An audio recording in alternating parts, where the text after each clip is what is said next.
Tibial resection requires the frontal plane alignment of the tibial resection guide to be perpendicular in the AP plane.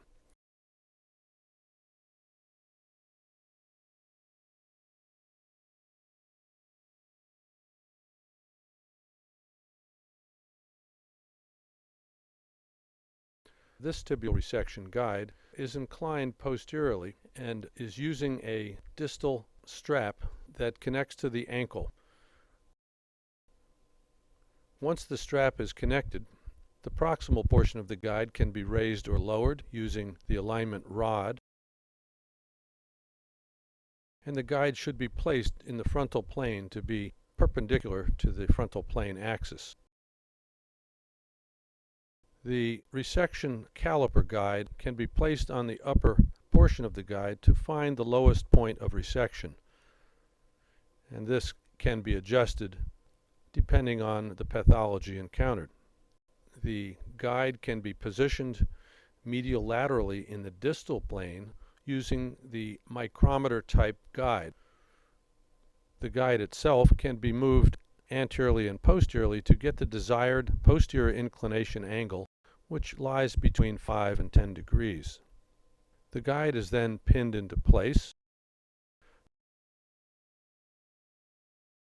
The dimensional caliper removed, and the adjustment block can be moved upwards or downwards depending on the amount of bone resection required. Note that the inclination angle is anatomically inclined posteriorly to approximate the patient's own posterior inclination angle.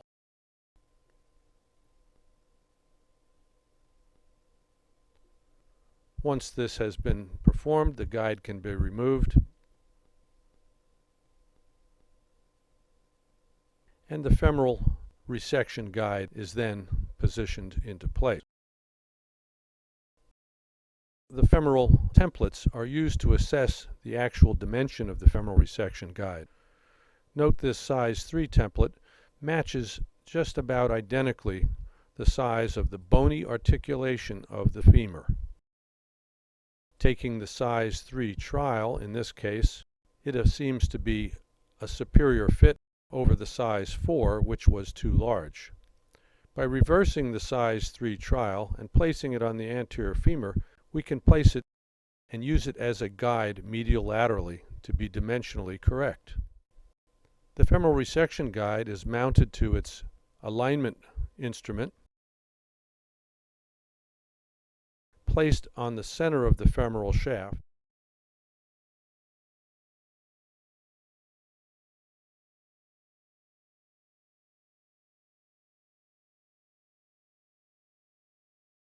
Once the femoral resection guide is aligned, a temporary pin is used to hold it in position. The 9mm drill is passed through the guide and runs up the shaft of the femur in line with the alignment rod.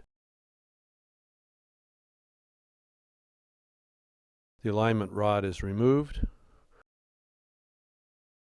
The 9mm fluted rod is placed into the drill hole, and the temporary pin is removed to allow free axial rotation of the femoral resection guide. The femoral guide positioner is then placed into the inferior slot of the femoral resection guide and on the anterior surface of the tibia. The guide is adjusted to allow tension to develop between the guide and the upper surface of the tibia, placing the medial and lateral collateral ligaments in tension.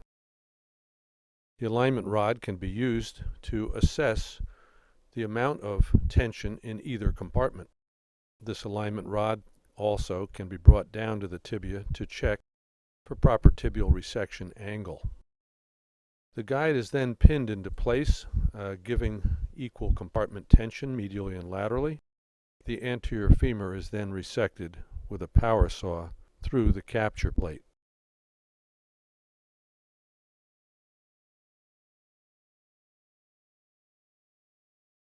The capture plate is then removed and placed on the inferior portion of the guide, and the posterior femoral condyles are resected with a power saw.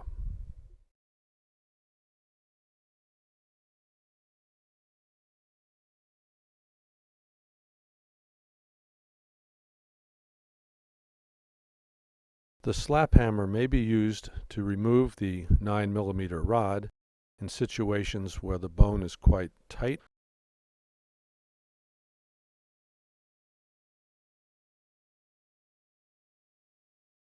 And the guide pins may then also be removed. The spacer block can then be placed in the flexion gap, and the exact amount of flexion gap is determined. The guide can be used to assess the medial and lateral compartment tension. The compartment tension can be assessed with the spacer block in place and by rocking the alignment rod medially and laterally to assess a maximum of 1 millimeter of separation between the tibial surface and the guide. This gives a proper flexion tension.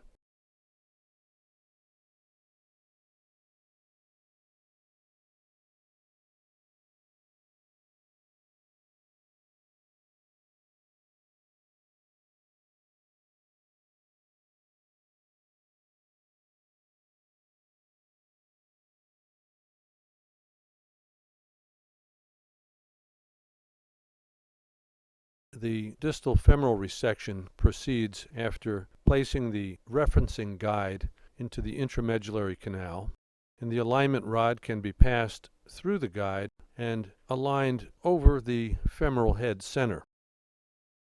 This alignment position can be arbitrary and can be used with the anterior superior iliac spine using 1 to 2 finger breaths medial to this anatomic landmark to give this orientation. Alternatively, the guide can be aligned at 3 degrees, 4 degrees, or 5 degrees, depending upon the patient's height. The guide is drilled and pinned. The guide is removed from the pins, and the distal femoral resection guide is placed on to the pin surface period.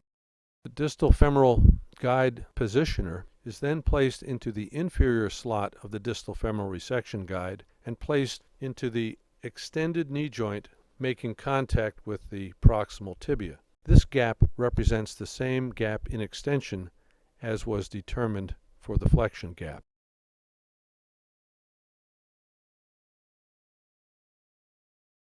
The saw capture plate is then placed on the guide, and the distal femoral resection can be made with a power saw.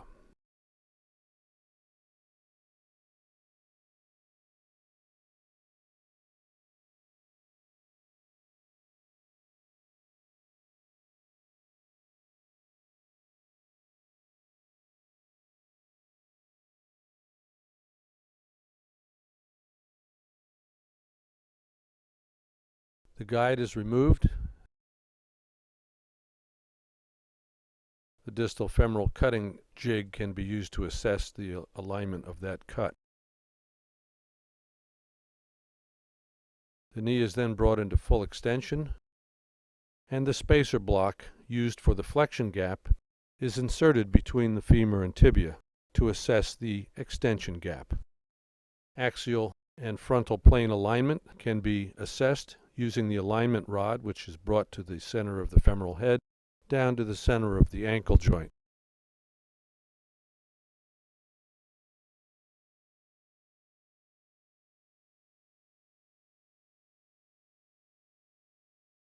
The finishing resections of the distal femur can then be made through one guide, which is centered on the epicondyles of the femur.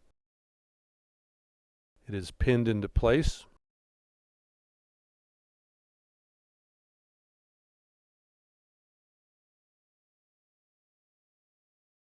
And the 2 drill holes are made with a 1/4 inch stop drill.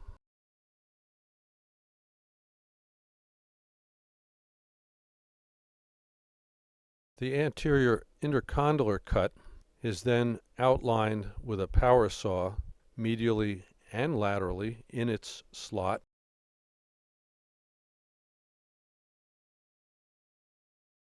The bone is then removed using an osteotome from either the inferior or superior surface. The posterior condylar cut can then be made with a power saw or osteotome, making sure to remove the posterior bony contents that will prevent impingement into the bearing surfaces. The anterior chamfer cut and the posterior chamfer cuts then can be made also with a power saw through their respective slots.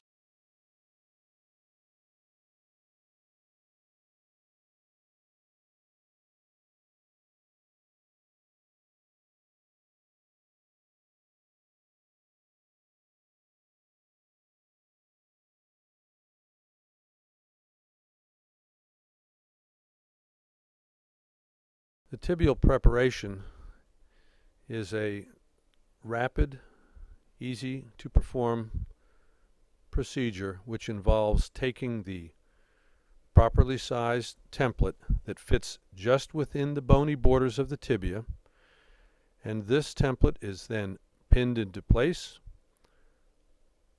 and using a conical reamer, the central conical preparation is completed in one motion. Pins are removed and the template is removed.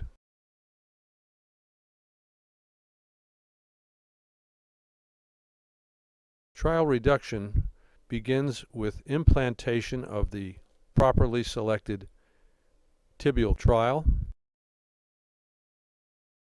then the rotating platform bearing, followed by installation of the correct size femoral component trial, initially impacted at 110 degrees of flexion and finally impacted in less than 90 degrees of flexion to prevent rocking of the tibial component.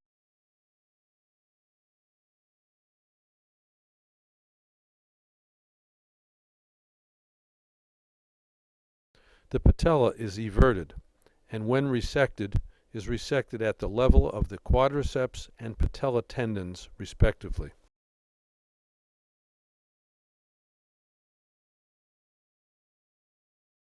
The patella template is placed in its anatomical position, the patella is everted, and 3 marks are made to demonstrate the marking position of the trial patella component. The trial patella component is then squeezed into position with the patella clamp. A trial reduction of all components is then made to assess proper patella tracking, and if lateral release is necessary, it should be performed at this time. The patella template is then applied to the patella, and the 3 lug holes are prepared using the lug hole burr. These will allow for proper cementation and fixation of the patella component.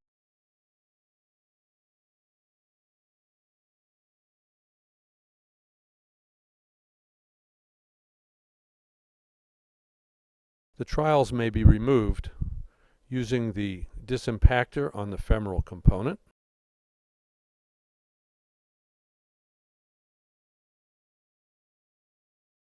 the bearing is then removed, and the tibial component can be disimpacted using the levering bar.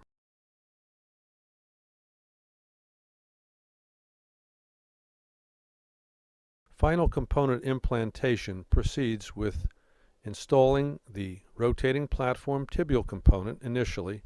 This is impacted into place after proper cementation, followed by the rotating platform bearing, then followed by the cemented femoral component, which is attached to its holder impactor using a rotating motion on the handle, which then can be rotated to deliver final impaction with the knee flexed less than 90 degrees.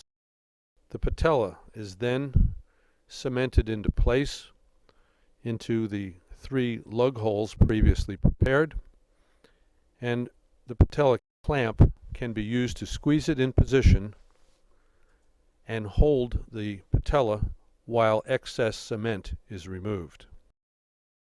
Now that all components have been completely installed, they are checked for range of motion, and any impinging tissues should be removed at this time. A full active range of motion without any patella subluxation should be the final observation following correct installation of all components.